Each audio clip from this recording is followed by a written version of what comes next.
I, 29 male, used to date my ex-girlfriend Jane, 30, until I caught her with my ex-friend roommate Ted, 32.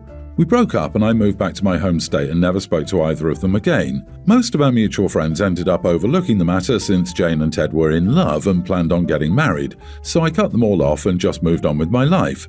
Fast forward to now and I'm in a much better place with a high-paying salary and just proposed to my girlfriend Ashley, 26. Life was going great for me. I'm not a big social media user, but I did a post about my engagement, and one of the few friends I kept from my past saw and passed the information along to Jane and Ted. Jane attempted to reach out to me, but I blocked it without reading the message because I wanted nothing to do with her. I also told Ashley, and she preemptively blocked her too. Well, Jane kept reaching out with fake profiles, but I ended up deleting my account, but not before I told her that I wanted nothing to do with her and to leave me alone. In my mind, there was no reason for us to communicate for any reason, and I just wanted to live my life. Then, Jane reached out to my sister Mandy, 32, and told her that I had a son. I thought Jane was full of it because it had been 6 months between me catching her cheating and me moving away before changing my number, and years between now and then. Plenty of time for Jane to realize that she was pregnant and contact me about it, or even come after me for child support.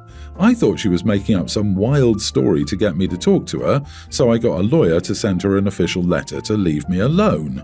Then the lawyer returned to me with pictures of a 5-year-old boy who bore a resemblance to me. It turns out Jane was pregnant, but she and Ted thought the baby was his because they didn't always use condoms, while I did, and opted not to say anything. They got married, and Ted is the legal father, but when they tried to have more kids, it turned out that Ted was sterile. So Jane and Ted decided just to raise the kid as their own without ever saying a thing because Ted felt like he was less of a man for not being able to reproduce. It wasn't until Jane came across my account and saw how nice my life was that she felt like her son deserved the financial benefits as well. So I did a DNA test and I am the father. I agreed that child support was required and told Jane and Ted that my lawyers would send over details about payment and visitation. Ted was upset and refused to sign away his rights and didn't want me around his son. I promptly told him that if I'm going to pay child support, I'm entitled to all the legal rights that a father is entitled to, and that they wouldn't get a dime from me until then. If they refuse, then I'll start a savings account for the kid until he's an adult. Jane and Ted call me selfish, but since it's coming from them, I'm taking it with a grain of salt. So, am I the idiot? Edit. Ted is the legal father and is on the birth certificate and is still married to Jane. So, as far as the American courts are concerned, I have no rights to the child. But that also means Jane and Ted can't force me to pay child support. Jane and Ted want me to have no contact with the kid whatsoever, but still, discreetly, send them money. Not the idiot. She wants you to bankroll her happy family, but you to never see the kid? I wouldn't be okay with that either. If that is your son, you have every right to seek your legal rights to visitation, even custody, especially if they expect you to contribute financially. Through no fault of yours, you are just now finding out you have a son. This whole situation is crazy. They only reached out because he was doing well. I'd never pay them a dime. I bet they're not even going to use most of the money for the kid. Probably spend it on themselves. Maybe the savings account, but even that is iffy since the kid won't know him, and that revelation may be detrimental. Unfortunately, OP doesn't have any legal rights unless Ted chooses to give his rights up. The child was born within a marriage and the husband is on the birth certificate. This means Ted is the legal father, and in most places in the US, his paternity cannot be challenged, even by a biological father with a DNA test. It sucks, but there's not much the OP can do about it. I think it's a great idea to start a college fund or set money aside for the child if he does meet the child when he's an adult. I, 32 male, am child-free. I always thought my little brother would be too, but he likes kids. I always thought my sister-in-law must be behind him feeling like that, but he says he's the one who wants them, but I don't know if I believe that, honestly. She's currently pregnant with their second child and they already have a 1-year-old. They were over to celebrate our dad's birthday and my mom told sister-in-law she was sure she was exhausted and to sit down and rest and not to help with the dishes. I fake pouted and jokingly asked why she offered the broodmare rest, but not her son, who's been helping her all day. I expected my mom to laugh and sort of swap my shoulder like she usually would, but it was silent. My brother asked me what I had just said about his wife. I laughed it off and said to take it easy, it was just a joke. He demanded I explain what was funny about calling his wife a broodmare. By that point, I was irritated and said they're the ones who thought popping out kids close together was a smart idea, and at this point, that's what she essentially was. He called me a disgusting, immature idiot for how I spoke about his wife. My dad told me to leave, and my mom refused to answer any calls or texts other than once to tell me she was disappointed in me. I really thought my family was overreacting, but now several of my friends are saying I was being an idiot to my sister-in-law, and there was no reason for me to say that. I really was just kidding though. Am I really the idiot just because my joke fell flat? You are the idiot. I'm 32, and I called a woman a broodmare. How can I be wrong? Come on, mate, you have to know the answer to that. And no, you weren't just kidding. You were being nasty to your brother's wife because of your issues with their reproductive choices, none of which are your business. Did you seriously call her a broodmare? Holy smokes, your joke didn't fall flat. It wasn't a joke, and it was in poor taste. You were beyond disrespectful and should feel ashamed. It's people like you that make the rest of the child-free community look like selfish, arrogant idiots, and you need to stop. Being child-free is a choice we make for ourselves, and we don't interfere with or belittle other people for making different ones. So edgy. You know you don't have to make being child-free your entire personality, right? Don't you love when people behave like idiots, and the moment they're called out on it, they turn whiny and bleat, "But it was just a joke." It was mean. You meant it to be mean, as is obvious from your post. Finally, your family recognise that you are willfully mean, and now you're suffering the consequences of your joke. Boo-hoo-hoo for you. Exactly. OP cannot pretend this is a joke when it so obviously reflects his true feelings. He's definitely made these jokes in the past, and I'm guessing he just pushed everyone over the edge with this one.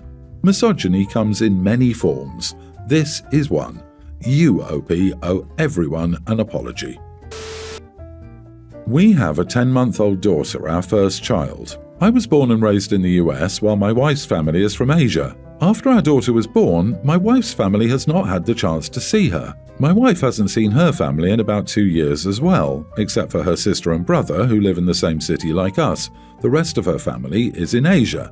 She wanted to plan a trip to visit them with the baby. She wanted to leave around the end of April. Initially, I was 100% on board with it. However, we're not financially well off, so I've been working close to 60 hours for the past 3 months to pay for her trip.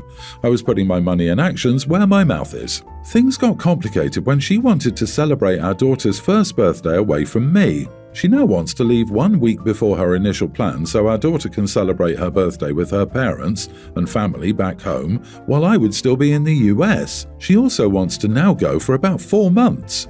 I had multiple discussions with her. I explained to her that I wanted to be with my daughter for her first birthday. I also don't want to spend such a long time away from her. I want to watch my daughter grow up. I don't want to miss her first moments. Unfortunately, I can't make this trip with her due to finances. We both can't afford to stop working at the same time. We're barely keeping afloat, especially with how expensive the trip will be. Her taking such a long time off work is also not financially feasible. Her response was that I should come for a week with her, celebrate our daughter's birthday, and then go back. Her family lives on a remote island between Asia mainland and Australia. It's a 2-day trip each way costing more than $4,000 in tickets, not counting pandemic shenanigans. So her expectation is I travel for 4 days, stay for 3 days, and spend $4,000 rather than her delaying her trip by a week. She's now calling me a controlling, misogynistic idiot who doesn't support her. Not the idiot. Nothing is controlling or misogynistic about not wanting to be separated from your baby for 4 months. The issue isn't the travel itself, it's the length of time you'd be separated and the emotional and financial strain that will put on you and the family. I think it's bizarre that she finds it acceptable to leave you for months with your child. I'd be careful because if she takes the child for that long, what's to stop her from staying indefinitely? Frankly, I'd never be comfortable letting someone take my child out of the country without me. Too many cases where the parent just decides not to come back. Not the idiot. I suspect your wife's family has pressured her into agreeing to extend the trip. If I were you, I'd be worried that her family would try and convince her not to return at all when she gets there. You, as a father, deserve time with your child. 4 months is ridiculous. You as a couple cannot afford this trip, and she's disregarding both your rights as a father and your financial stability as a family. Unfortunately, this is a red flag for her respect, or lack thereof, for you. She is the one changing the plans. Her family can celebrate the baby's first birthday over Zoom. Staying for 4 months is absurd. Is she quitting her job if she has one? I can see her leaving with the baby and you at home. You guys need to come to some kind of agreement, or this will be messy. If you speak to your wife and she still insists on this, you may need to speak to a lawyer to protect your rights as a father.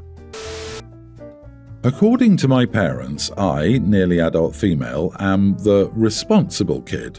I have 2 siblings, teen female, tween male, and my bro and I get along because we're both pretty quiet and easygoing, but my sister is a complete witch, to put it frankly. She throws a fit whenever she doesn't get her way, and usually my parents just give in because she's an immense pain to deal with for days. She always has to be the center of attention, and she causes problems to get attention when she's not. It gets really old.